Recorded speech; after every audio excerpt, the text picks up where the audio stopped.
Hi, I'm Rick with Avanti Outdoor Lighting. We're doing kind of a unique install today.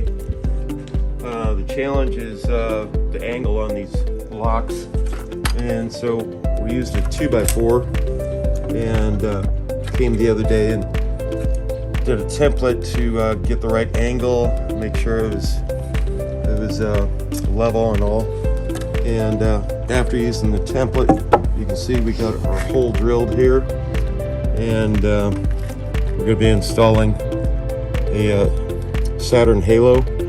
But before we did that, we put the tiny wires, wrapped them all good and tight in black tape, so when we come out over here on the other side, that the angle coming through the block didn't nick the wires or anything.